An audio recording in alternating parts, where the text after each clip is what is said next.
Welcome to the basement, everybody. This is Kyle Brandt's Basement. I'm Kyle Brandt. I have my Steelers jersey on today. The only one I have. It's a TJ Watt jersey. I've never lived in Pittsburgh. I've not spent a ton of time there. I've only visited once or twice. But we're all feeling a little bit Pittsburgh today because we have lost a professional football superhero.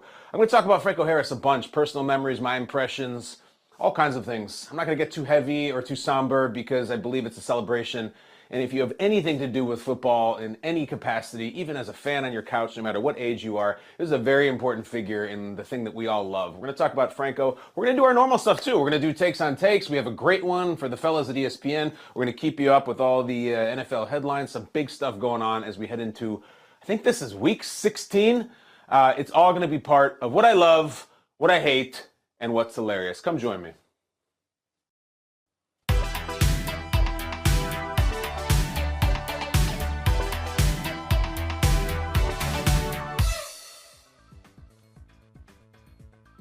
This morning, I was doing Good Morning Football, as I always do in New York City, and you get in there in the dark, and you go in my little office, and I've got my computer, and my notes, and I'm working on all the things that I've got going on for that day, and all the things we have planned to talk about, and this is about 6 a.m. Eastern Time, and we're going to talk about the Thursday night game, the Jets and the Jags, and all the big games this weekend, and all their ramifications, just like we normally do. And I was talking to a crew member on remote. I have like this little speaker thing, and I talk to them in the production booth while I'm in my office. And I'm going through the elements. Can I have this video? Can I have this picture? On and on. And I hear the voice come through, and he says, hey, Kyle, did you hear about Franco Harris? And I said, no. Is he coming on the show? Because we were supposed to have Terry Bradshaw on today, and this weekend is a huge deal where it's the 50th anniversary of the Immaculate Reception, and it's Raiders and Steelers on NFL Network playing. So I said, oh, that's cool. Franco's going to come on. We've had him come on before. And so I said, no, I didn't hear about Franco. What time is he coming on? And the voice comes back. This guy I work with, Ken, he goes, no, I'm sorry to tell you that Franco Harris has passed away. Ah, man. And I was just so shocked and disappointed, and you know, it's jarring to hear that Franco passed away. It's a little bit unique than any other public figure, and even for me, even most other football players, because it's also extremely chilling that here we are, and it's Wednesday, and it is 3 days before this anniversary of his most famous play of all time ever, and maybe the NFL's most famous play of all time. And he passes away 3 days before that. What are the chances? Why would that happen like that? What a strange turn of events. And then I started thinking, you know, why am I so moved by this? Like I said, I've never lived in Pittsburgh. I have very little experience even visiting there. It's just not a city that I have much of a connection with in terms of my own life. I never saw Franco Harris play. I was too young. I met him once or twice. He's a perfectly nice gentleman. And I said, why is this so jarring to me? It's just because Franco Harris was one of the most important football players to ever live. One of the most really iconic football players to ever live. You're going to hear all these tributes all day and all these things about him and what he means, and I'm not going to give you a history lesson. You don't need that. It's not what you're here for. I don't know, but when I start to think that before Franco Harris showed up, the Pittsburgh Steelers, these guys with all the Super Bowl rings and all the Lombardi trophies and the standard of excellence as an organization, they'd never even won a playoff game. Not a single one. Back in the day, the Browns used to run the show. That was their deal in the AFC in that area. They never won a single playoff game. And they took this running back out of Penn State, this fullback really, and they had this crazy quarterback, and they started winning and winning and winning, and that Immaculate Reception, which we'll talk about, it's the first playoff win ever in Pittsburgh Steelers history. Not the first Super Bowl win, first playoff win. They got crushed the next week by the perfect Dolphins. Doesn't matter. It was that play. But my conduit to watching Franco Harris play was Steve Sabol in NFL films. In the 80s and the 90s, I would watch those specials. I would watch them on the weekend. I'd watch them on videotape. And Steve Sabol and all the people there would show you all these packages and vignettes of those great 70s Steelers teams. And it was, you know, people liked Terry because he was so charismatic. And they liked Lynn Swann because he was such a beautiful athlete, and all the other great players on defense, of course. But I liked Franco. That was my guy. I liked watching when 32 would come on, the little vignettes, because running back's my favorite position. And he played it unapologetically. And he played it so tough. And he was just this big mass of pads and tape and hair. It was just like just this perfect concoction of toughness and football. And I was like, that's my kind of guy right there. I loved him as a kid. I really mean this. I looked at him like you would look at Spider-Man or Thor. He was like a superhero to me. And it all came to a head personally. My memory of this, I have a very small but really important personal connection to me. So I grow up my whole life, I'm in Walter Payton country. And Walter Payton was God. Walter Payton was everything in Chicago for a little kid who loved football and played running back. And I wore 34 in college, and I wore it just for him. But I loved Franco, and I loved the tough running backs. And I would come to love Jerome Bettis and all these Steelers types. But I play high school football. I'm a running back. And, I wasn't terribly nifty or anything like that. But, I could lower my shoulder pretty well, like Franco could. So I get to play college football. And I go to college in the summer of 97, this August of 1997, and my parents take me to New Jersey to go to college. And I didn't know this at the time, but I'll tell you now, just by coincidence, of course, just this stroke of luck, Franco Harris's son was in my same class in college, freshman class of 2001. Franco Harris Jr., he goes by Doc, and I did not know him. I was not friends with him, but it led to this memory where in August of 1997, my parents and I went to campus, and we're sitting there, just as you probably have done, where you're moving into your dorm, and there's this hustle and bustle of this campus life and this nervousness and eagerness. As a freshman, you're leaving your parents and you're going to college, and I was going pretty far away from home. And as you're moving in your shower caddy and maybe carrying in your crappy little love seat or whatever it is, and your CDs and your stereo speakers and your egg crate mattress pad, I'm doing all this, and amidst all that, I look down, is probably maybe 100 yards away, maybe less, far. And I keep staring at this man, this father who was helping his child, or whatever it was at the time, his kid. And I said to my dad, Dad, is that Franco Harris? And he says, what? And I go, see him down, look at that guy right there with the beard. Is that Franco Harris? He was like, I think it is. So this is a massive, massive deal. If you grew up loving football, playing running back, just being aware of the NFL and just having jerseys and having starter jackets and having the stickers on your trapper keeper of whatever your favorite team was. It was just, Franco Harris was there. It was so cool. And sure enough, I walked down to him, teenage kid, ignorant, not having been around really any famous people, short of going to a couple autograph signings in downtown Chicago. And I walked right up to him and I said, excuse me, are you Franco Harris? He said, yes, I am. Yes, I am. And I said, I was nervous, out of my element, and I just said, You made the Immaculate Reception, right? He said, yes, I did. And then I had more questions. I'm sitting there saying in the middle of the quad saying, that was crazy. I've always watched that play. What was that like? And it was like Chris Farley interviewing Paul McCartney. Just awful. Awkward, not the time or place, not nuanced in any way.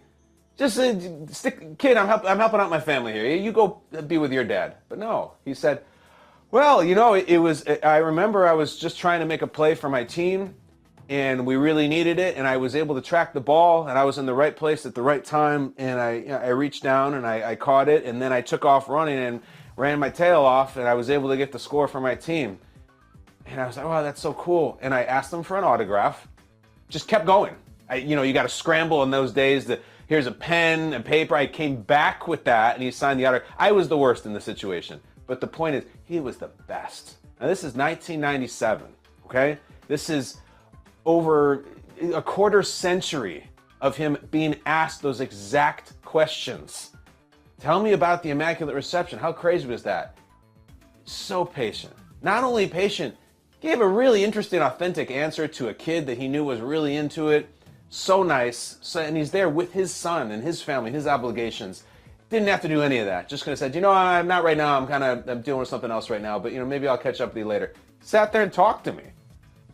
As this kid is, bringing in his linens and his his school books or whatever. It was just it was so unbelievably cool at the time. And I look back at it and I just want to shake myself by the shoulders, but I want to shake Franco's hand because it made a huge impression on me. To this day, I now make my living talking to people like Franco Harris. And I feel like that was the first interaction I ever had with someone of his ilk in professional football. And that really set the standard. Like, that's how you deal with your fame. That's how you deal with fan attention. That's how you deal with your legacy. And it was incredible because I've met a lot of people since then who don't measure up to that. So a lot who do. But when you're 18 and if you remember when your life, when maybe the first time you ever met a famous athlete or your favorite athlete, what it was like, you don't forget that type of thing. Whether you're coming over the barricades trying to get an autograph or maybe something at your parents' work and they show up to is to sign autographs, whatever it may be, you always remember it. And meeting Franco Harris, I will not forget it, nor will I forget how incredibly gracious he was and just such a gentleman. So classy, so kind. You know, I remember I talked to him for a while. It was almost like I had to excuse myself to let him go be with his family, who was also very kind and accommodating. Just really, really cool. So I think that's part of the reason that a guy who I never saw play, had no personal or geographical connection to as a kid growing up in Chicago, when I heard the news this morning, I was genuinely moved and genuinely sad, and I still am. And I have a lot of strong opinions about Franco Harris, despite not being that era. Not being Pittsburgh. I know people in Pittsburgh are heartbroken today, and I get it. But I think all football players do. Or football fans are, rather. Tough day. Lost a great one today. A lot of people pass away. It's always sad.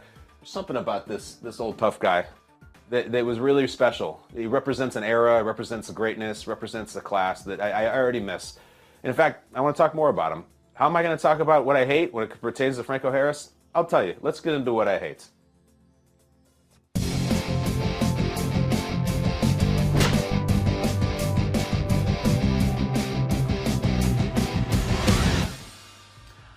So, as it pertains to Franco, I hate the idea that anyone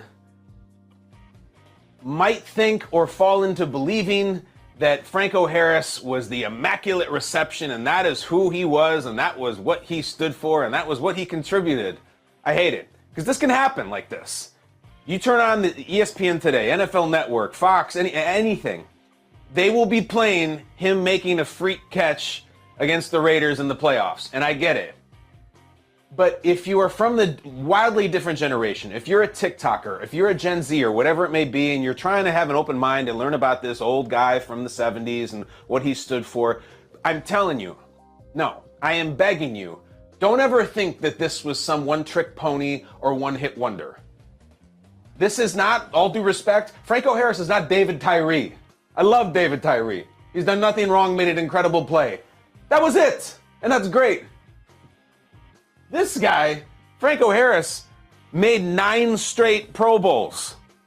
He happened to make one play when he was very young against the Raiders that is iconic and remembered. You know how many other plays he made? Thousands of plays. Thousands. On his way to winning Super Bowls, on his way to being a first-team All-Pro. You know, as a Chicago kid, and if you're an 80s baby, something like that, you remember that Walter Payton was everything. Walter Payton was everything in the mid-80s, and he was the standard, and there was this massive thing where he was chasing down Jim Brown's untouchable rushing record. Jim Brown, the greatest football player ever, no one's going to ever touch his rushing record. It's untouchable. It's rare air. It's Mount Everest. You can't even climb it, though.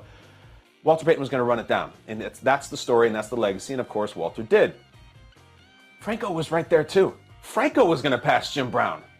Franco rushed for that many yards that when things changed and he had to go to with the Seattle Seahawks at the very end of his career, he retired 192 yards short of Jim Brown.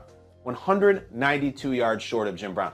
That's how productive he was. That's how good he was. You start to compare him. 1,000-yard season, he had 8 of them. 8 1,000-yard seasons. The only people who had more, Emmett, Curtis Martin, Barry, Walter, and Frank Gore, who just hung on and hung on and hung on, and God bless them. There's just a few people who have had more 1,000-yard seasons. Hall of Famer, 12,000-plus career rushing yards, Walter Payton Man of the Year, 4 Super Bowls. He scored a touchdown in every Super Bowl he played in. I know that YouTube and Twitter and TikTok just want to show him making that catch against the Raiders. Great. Please don't ever think that this was something that was just he made one great play and now gets to sign pictures of it until the end of time, or did. He was making plays for years. And I want you to remember, this is the 70s. He played a workhorse running back that would just take the handoff up the middle, and the plays weren't these 26-word, 56 different vernacular, exotic RPO schemes we have now. It was under center, and it was like strong right power. And they would just, that would be the whole thing, strong left power. And he played with woefully inadequate equipment compared to what we have now, incredibly hard conditions, including the playing surface. None of these rules about late hits or horse collars or any of that stuff. He ran through the gauntlet of crazy, physical, violent 1970s football and carried the ball right through it and came out running with thousands of yards, thousands of plays, one of the most productive players in any position in NFL history. That's Franco Harris. Known for a lot of things. Barriers broken, legacies, statues in the airport, that's all great. What he should be known for, more than a statue, more than his beard, more than the Super Bowls he won, and certainly more than that one really cool play he made against the Raiders, is Franco Harris was a mother when he got the ball. Over and over and over again. Not one of the most famous one plays ever, one of the best running backs to ever play the game. Tell somebody about that today, because I hate that it would ever be misconstrued as that. Celebrate the Immaculate Reception, great. Celebrate the incredible career that this guy had, the guy that we lost today. There's another take on the Immaculate Reception that I didn't know until this morning, and that's what's hilarious. Let's get to it. Come on, let's keep going.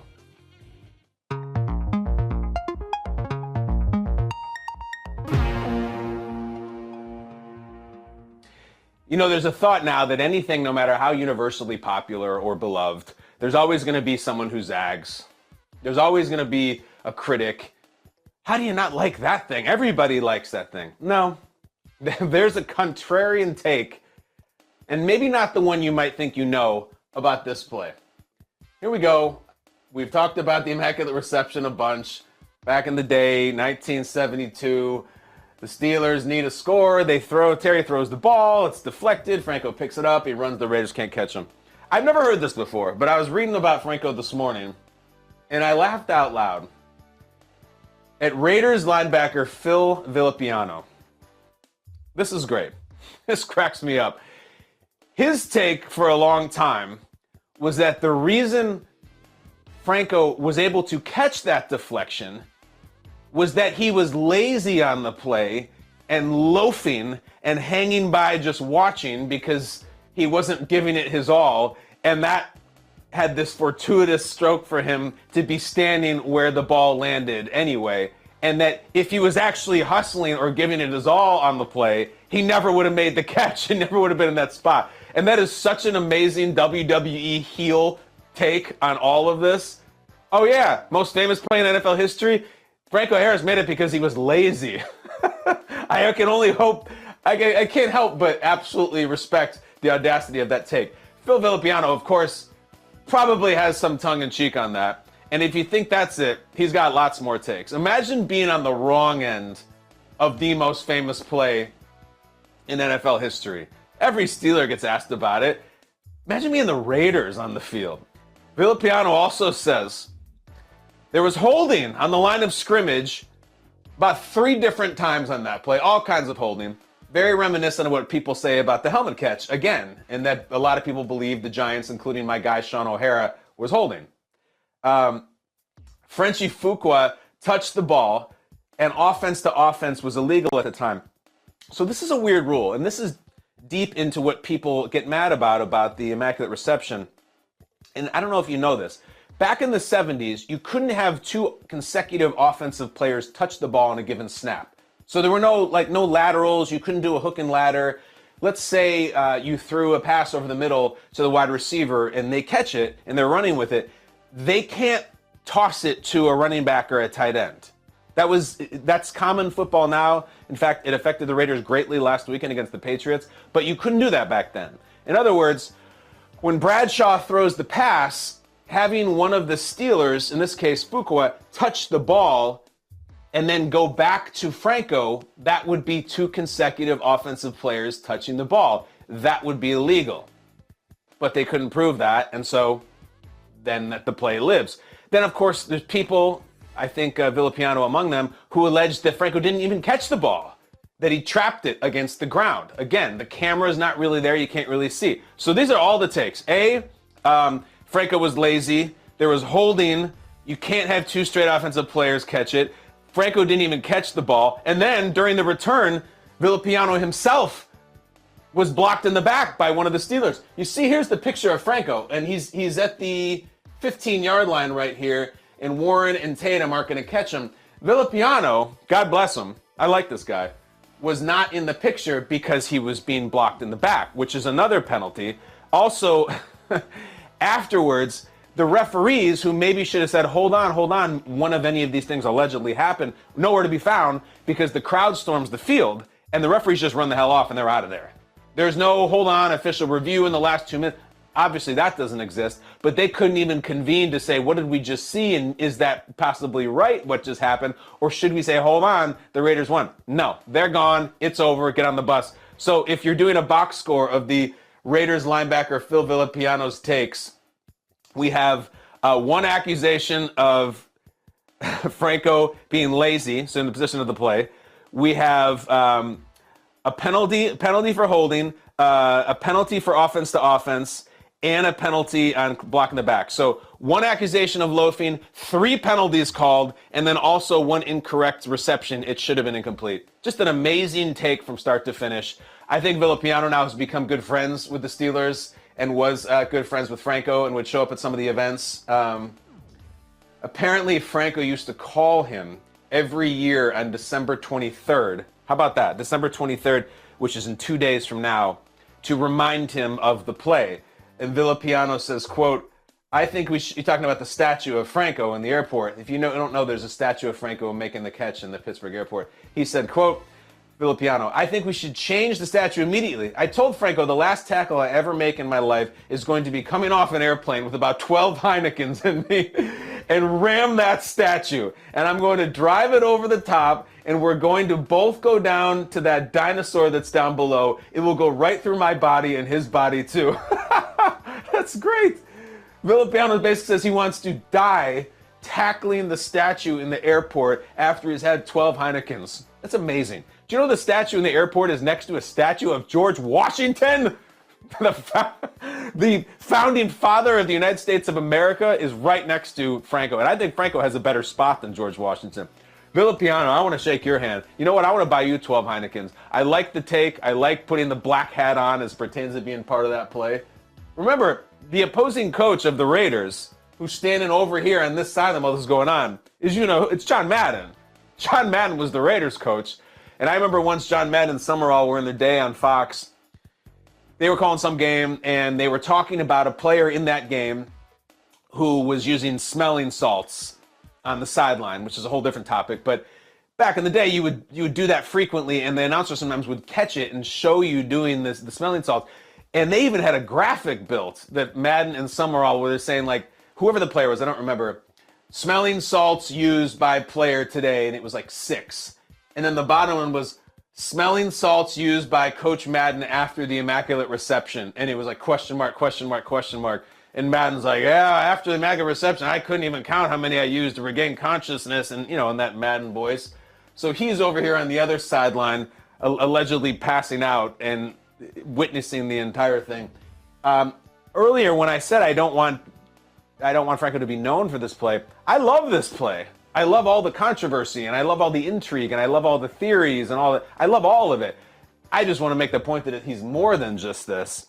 We were talking to Terry Bradshaw this morning, Good Morning Football. He came on, and I have to say, he was booked for a week. He's making the media rounds, and he came on Good Morning Football. Was scheduled to come on to talk about the 50th anniversary, which just makes sense. Reflect about the play, Terry, and how great it is, and you and Franco, do you still get together? That type of thing. So the news breaks overnight this morning, and we figure, well, maybe Terry doesn't come on. That kind of thing happens. In light of the events, I'm going to, postpone my media obligations. Oh, Terry came on. So, yeah, absolutely. I want to talk about my friend and my teammate. And we blew the format in live TV. You're supposed to do this pretty tight segment, and you go to commercial. And we sat there, and I think we asked Terry 4 questions, and I think he talked for over 20 minutes on just 4 questions, and it was awesome. Every single bit of every answer was charismatic and insightful and thoughtful. There was no cliches, no boredom. I mean, he's still electric factory after all this, and his recall is amazing about all the memories of Franco that he had with him. And it was just incredible to hear. Incredible. I understand that my colleague here at Omaha Productions, Cam Hayward of the Steelers Now, did a piece and an interview with Franco just this week and sat down with him and talked with him about his memories and all of the reflections that he has over the years. And then here we are, and out of nowhere, Franco Harris is gone. So obviously look for that coming forward from Cam, who is a perfect person to do it and who will get great insight, I'm sure, from Franco. But that's all I got on Franco. I've done all 3 chapters of the show on him. And, there's a lot of players from his era who are very famous that I don't have any connection to. I don't have much to share about. I could name them. Even Steelers. I love Lynn Swann and Joe Green as much as the next person. Cowboys, the Bears, of course. But for some reason, Franco resonates. And I think it's because his toughness on the field, his accomplishments, and I think he had just this unbelievably stellar reputation in the NFL community of always being a gentleman, always being available, and just always being one of the coolest, nicest, sweetest men in the room. And we lost him. So that's our show in the front of it. That is what I love, what I hate, and what's hilarious. And Franco Harris, you are greatly, greatly missed wherever you are. Let's move on to some other stuff, though. You still do it. You still love it.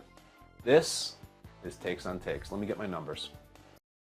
Mayhem can happen on and off the field. Get protected from it this season when you switch and save with Allstate. As chaotic as college football can be, our daily lives can be just as intense. Between home repairs, running errands, and driving to pick up the kids, there are as many changes to our routine as there are in the standings. And since mayhem can happen at any time, shouldn't you be protecting yourself with Allstate? Listen, we all know how expensive mayhem can be. But drivers that switch to Allstate saved big. With Allstate, you get the right defense for the right price. College football is mayhem, so protect yourself with Allstate. Visit allstate.com or contact your local Allstate agent today to find out how much you can save. You're in good hands with Allstate.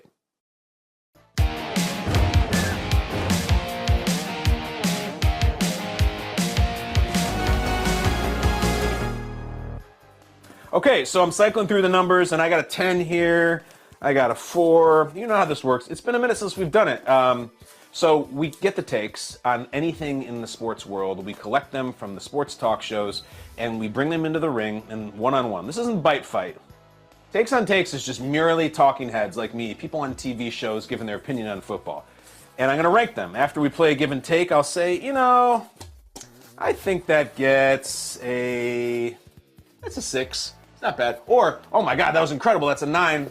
And whoever has the higher score, based on the categories of delivery, creativity, and heat, will win the Takes on Takes segment. Let's start it off. All right, Stephen A. Smith. He's been in this segment 8 times. He only has a 3-5 career. Surprising, maybe. He averages a score of 6.75 per appearance in those 8 appearances. And this clip is going to start with the big man, Marcus Spears. But it's a Stephen A. Smith entry, don't get me wrong. Pay attention to Stephen A. as Marcus Spears starts to opine on the Dallas Cowboys. So when Jerry Jones saying Dak played outstanding, you are not addressing what has hampered the Dallas Cowboys based on what we've been watching. Do they have the talent? Yeah, they got the talent. Do they have the players to do it? Yes, they have the players to do it. It's the critical moments. The critical moments are how we judge quarterbacks. That's why we talk about Aaron Rodgers not going to a Super Bowl, because we judge him on critical moments. That's why we talk about Tom Brady being the GOAT, because he facilitates comebacks. He does big things in big moments. Mahomes, Josh Allen, that is why. That is what we're talking about. So no, don't say that Dak played outstanding. Say that we didn't finish a game that we should have won. We didn't convert a third down and force the Jacksonville Jaguars to use a timeout. All right. Molly, Marcus, I'm done. take a breath. Man. I can't. Outstanding is such like the this is wrong no disrespect word. to Dak or Jerry, but I need a Cowboys break right now. I need to transition. I'm done with that. I have nothing to add to that beautiful, eloquent sermon that my man Swagoo just disseminated across the national airwaves. Brings tears to my eyes to see somebody talk about them so accurately, to just highlight everything that I have been saying for years and to crystallize it in such a beautiful sermon. Stephen A., look at me. My pastor, A.R. Bernard, would be proud of what that man, Marcus Swagoo Spears, just stated. All right. What the hell did I just watch? As always, I've never seen these clips. I watched them first with you for the first time. Group effort there. First of all, shout out to Swagoo, Marcus Spears, putting his heart into that take. Damn, Marcus. That was he had to stop because I think he was just physically tired. That was strong, really strong. And he's just delivering just the heat. Take. Going after his old team, the Cowboys. It's just really good. Marcus, strong. Underrated contributor there, Molly. Molly says, I need a Cowboys break. Somebody sew that on a pillow for Molly Karam and give it to her for Christmas, because how many times has she thought that? How many times has she gotten out of bed being like, I need a Cowboys break? I hear you. I totally hear you. We all need a Cowboys break, but no one, I'm sure, more than you. And then my thoughts on Stephen A. Has anybody in human history ever been crying, real or otherwise? I'm genuinely asking this. Anybody since the dawn of human beings, of man and woman, Adam and Eve, whatever the hell you believe in, has any human being ever been crying and used the word disseminated? Ever. That's not a word that is ever said. He's tearing up with the tissue. He said that, right? I think that's what he said. He's tearing up, and this beautiful thing that my man Swagoo just disseminated across the nation. There was such a bizarre combination, and I know Stephen A. is known for his vocabulary words, and he's got a great vocabulary. That was so funny to me that in the middle of your sobbing shtick, you still got out, my man disseminated across the nation. Just awesome. Unbelievably great. That was fun theater. I'm enjoying that clip. Stephen A., at one point, didn't you think he was almost actually crying? That's pretty good. Listen, I have a background of where I had to learn how to cry, and I've been in the soap operas and stuff. Some people can't do it.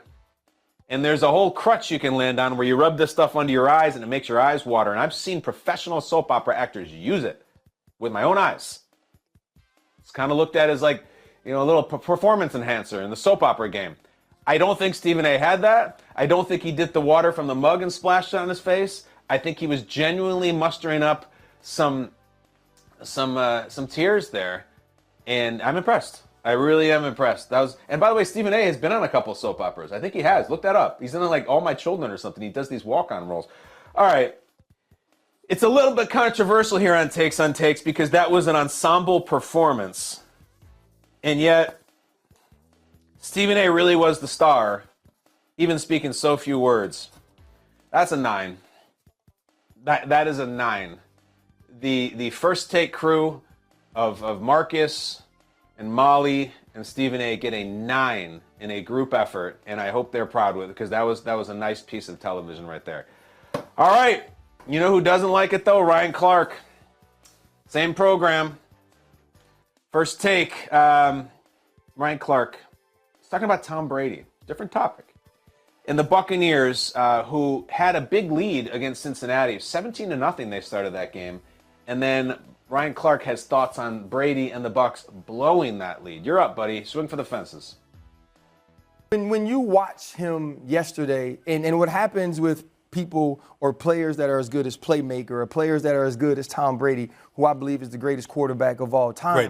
Greatest. Any fall off seems like a ton of fall off. When you're used to seeing someone be the best that's ever done it or the best at their position, when they start to fall off, it's so dramatic to you because now you can't change games. Now you can't plug holes. Now you can't fix teams. And that's what we're seeing from Tom Brady. And that's what we had been seeing throughout the year. Yesterday was different, though, right?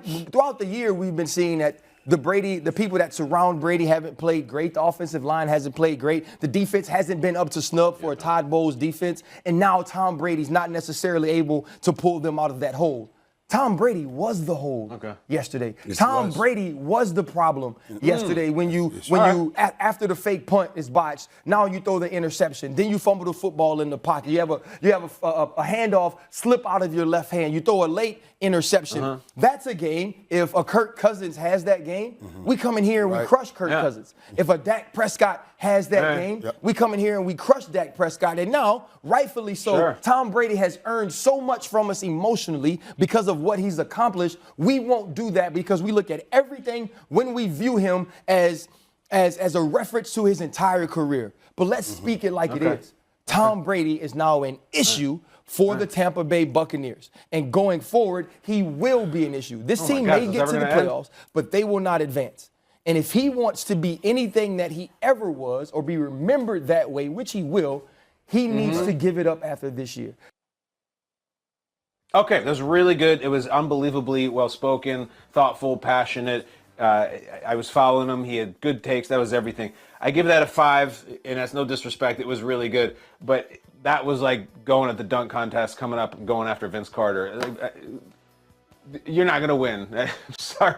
That was a truly memorable takes-on-takes performance. Ryan Clark, strong take. Didn't really have the levity or the humor, but maybe that's not what he does as much. Just strong, like nailed every syllable, irrelevant. That goes. What he did not do, though, was disseminate to the entire nation his thoughts through soap opera tears and tissue.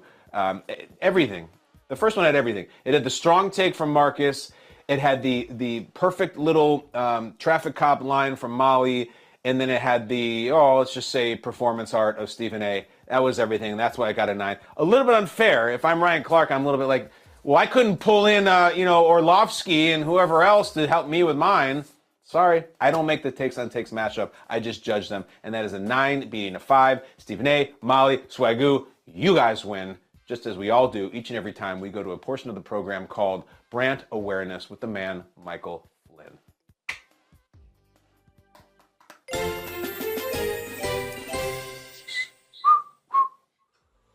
Hello, Flynn. How are you? Merry Christmas. What's happening? I'm doing well, Kyle. How are you doing? I'm doing really well. We're a few days from Christmas. Oh, I didn't do the Hans Gruber. What's the date today, Flynn? Is it the 21st? Yeah. Today is the 21st. So I'll move it down right here with you. And he's almost down there. It's almost going to be ugly there in Culver City. But I'm very excited. Santa Claus is coming to town. Yeah. I'm excited, too. How about we get into these headlines? All right. Something... Not the first time we've had a situation like this season. Patriots tackle Trent Brown liked an ESPN Instagram post where Bill Barnwell suggested the Patriots look into bringing back Tom Brady or Jimmy Garoppolo. Brown, of course, is paid to protect Mac Jones. Kyle, you've given the liking tutorial on this program before. You think this is an accident? No, I love likes. They're not accidents. And as I've said before, look, guys, you can like something and then unlike it.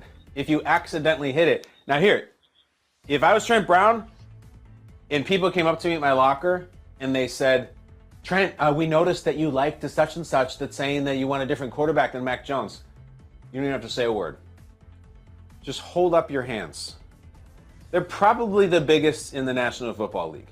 And then if they need a closer look, if I'm Trent Brown, all you got to do, Trent, is just hold up your thumbs like this. You're not giving a thumbs up. In fact, just one thumb. This thumb, your right thumb. Just show them how big that thing is. It's probably the size of a frying pan.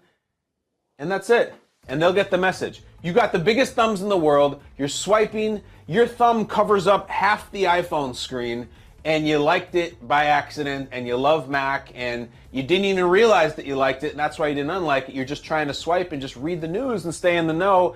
And your giant, giant thumb. I've met Trent Brown before. top 5 biggest people I've ever met in my life, and I was hanging out with Andrew Whitworth this morning, Trent Brown bigger, I would just say, swipe, I'm sorry, my thumbs are so big, I have a huge commitment to Mac, and I'm going to use my thumbs as well as the rest of my body to protect him this weekend as we get a tough win against our opponent, and we're going to need him. So he has a built-in excuse. But anything if she says, oh, I didn't, like, that's the BS excuse that you use the thumbs. We know that's not true. You liked it because you don't like Mac. I don't disagree with you. Why do you? Why would you like Mac? Mac is a brat. Mac doesn't play well. And my other take on this, maybe we'll talk about tomorrow, if Mac comes out and is crappy this weekend in a game that Patriots have to have, they should go with Bailey Zappi at halftime. Just pull him. Why the hell not? You're fighting for your life here. But as far as the liking, Flynn, I will never believe an accidental like, ever. It's always, you're emotional and you read something like, yeah. And you just do it, and these guys still don't understand that people are tracking their likes. So I believe he did it intentionally. But if I was advising him, if I was his representative, I would say, just show him your thumbs. You have the biggest thumbs in the NFL. Maybe they'll buy that. That's what I would say. I agree with you. Do you think he's liking it because he's sick of Mac Jones yelling at people and maybe forgets that Tom Brady does that too? Yeah. Listen, Mac, you can yell at anybody you want, but you have to be really good and win. They all yell at people. Mac Jones isn't even good, and no. So I think he's very sick of it. Trent Brown's played with a lot of great quarterbacks. He's won a lot of football games. The Mac thing could end in a massacre right in front of us in the next 3 weeks. It's Bengals, Dolphins, Bills. They could lose those games by a combined 50 if they're not careful. So yes, I do think that. Yeah, it's good theater. Jeff Saturday making another switch at quarterback for the Colts. Matt Ryan going to the bench for a second time this season. This time it's for Nick Foles, who will start in Monday night's game against the Chargers. Kyle, your thoughts on Matt Ryan being benched again? A couple different ways to go with it. One, the Matt Ryan thing. Good God. I mean, has there ever been a guy who seems like a nicer person, who has been an excellent pro for many years, who is an MVP of the league, who has been benched twice in one season by a terrible team and been on the wrong side of the two most famous comebacks of the last 25 years? Man, Matt Ryan takes a lot of crap. This has been an unmitigated disaster for him. There were so many takes in the summer about, oh, look at this. They got a professional. They got a grown-up at quarterback. The Colts have been lacking that. They have such a good team, such a good line, such a good running back, and the defense is so strong. They're going to win the AFC South. They might win the AFC. Oh, my God, it's a disaster. That's one take. Matt Ryan. Man, he's had a rough year. What a terrible, terrible F of a year for Matt Ryan, both in how he's played and what's been done to him. Secondly, Jeff Saturday, is this entirely necessary? Do you think this is the right move? Matt Ryan's that bad? You just need to keep benching him? I guess. I have other things to say about that, but more importantly, Nick Foles. What a beauty. Nick bleepin' Foles is starting for another team. One of my favorite football lives ever. Understand, Nick Foles, this is quickly. Nick Foles, high school level. Same high school as Drew Brees. Breaks all Drew Brees records when he's in high school. College level. In the same quarterback room at Michigan State as Brian Hoyer and Kirk Cousins. 3 of them. Long-time pros, all 3 of them in the same quarterback room. Not at Alabama, at Michigan State. In the pros. All over the place. He has a 7-touchdown game for the Eagles. He threw 7 touchdowns in one game. Goes to the Rams. He's terrible. He's on Hard Knocks. Jeff Fisher cuts him on live television. It's all there. You watch the whole thing play out. Ridiculous. That's the end of his career. Nope. He does this little thing where, I don't know, he becomes the Super Bowl MVP and gets a statue in Philadelphia. A game in which Tom Brady shattered every Super Bowl passing record. He lost to who? To Aaron Rodgers? No. To some incredible NFC legend? No, to Nick Foles, he lost that game. An unbelievable thing. And then he has to leave Philadelphia because they have to go to Carson Wentz. Remember when he was with the Bears for 10 seconds? What was that? And now he's with the Colts? What was that? Well, he's starting. Again, it's not like this thing like Josh Johnson, this quarterback right now who's he's always a backup. Nick Foles starts for most of these teams. He is their guy. Take us over. You're not the guy in the end of the bench. Just an unbelievable football life. This giant dude, and if you believe his nickname in every respect of the words, but massive guy, super tall, big hands, almost completely immobile. He's probably part of the top 5 famous play. We're talking about Immaculate Reception today. Philly Special is top 5 famous play. He's the poster boy for it. Just what a career. And it's not even over. Like, he'll start a few games, he'll probably lose them, and then like he'll sign on with somebody next year and get on the field with them at some point as a starter. I'm flummoxed about Nick Foles. God, I respect that man. It's got kind of a Josh McCown type career, except the highs were way higher. Super Bowl MVP. You go to Philadelphia right now. Is this weird? There's a statue of Doug Peterson and Nick Foles, currently the head coach of the Jaguars and the starting quarterback for the Colts, but they're iconic Eagles. Make it make sense, Flynn. I can't do it. I cannot either. I take him on the Jets next season. Let's do that. Sure. Finally, big game between the Vikings and the somehow 6th seed in the NFC Giants this Saturday. Giants defensive coordinator Wink Martindale has gotten raves in his first year since coming over from Baltimore. Earlier today, he was asked about the play calling of Vikings head coach Kevin O'Connell. He complimented him and then ended his answer with, quote, "I'm the blue-collar guy going against Harry Styles," end quote. Kyle, your thoughts?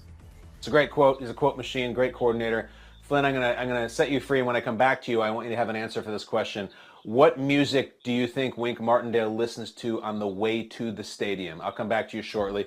I'm thinking Skynyrd. I'm thinking AC/DC, maybe Led Zeppelin, but I'm getting heavy 60s, more 70s rock vibes from him. Bad Company might be into that.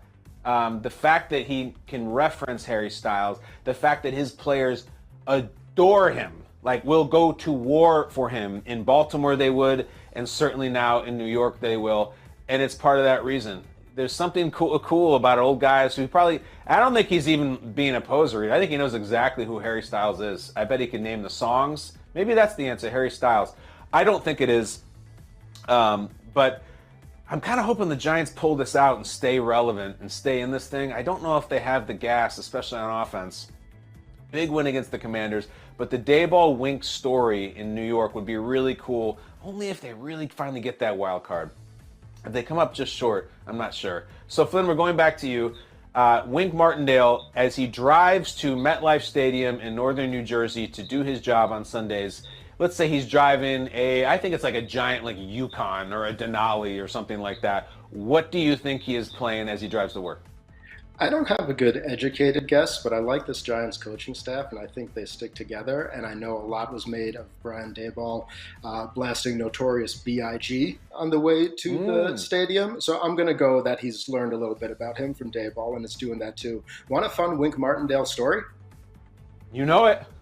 So before I came to Omaha Productions, I worked for SNY, and in March I was in Indianapolis at the Combine, and I went to a little Mexican restaurant with my reporters, Janae Coakley, Ralph Vacchiano, and there was only one other table in there, and it was a whole bunch of young Giants staffers, and it was Wink Martindale, and he was new to New York. None of us knew him yet, so we didn't say anything, didn't want to bother him, and like 10 minutes after we got there, he gets up to leave, and he looks over at me, and I had my SNY jacket on, and he says, "How are you doing today?" And I said, "Good, Coach. How are you doing?" And he said, "Good. You have yourself a good day."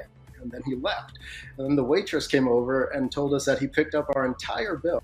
Good guy, that Wink Martindale. Oh my gosh. God, is that a classy thing to do? And on the down low too. Didn't even want you to see it, didn't offer it. What did he do? So do you think that do you think he paid for it before he came to say hello or somehow after? I don't know. It was weird because he didn't even say hello. He didn't talk to the two reporters I was with. He just saw me and made the move. His waitress came up to us after that and said she was having the worst day and just waiting on his table. He was so nice that he turned her day completely around. Good guy.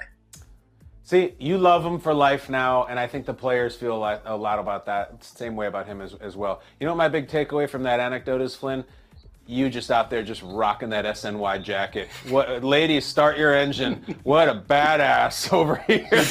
You wore the SNY jacket to lunch?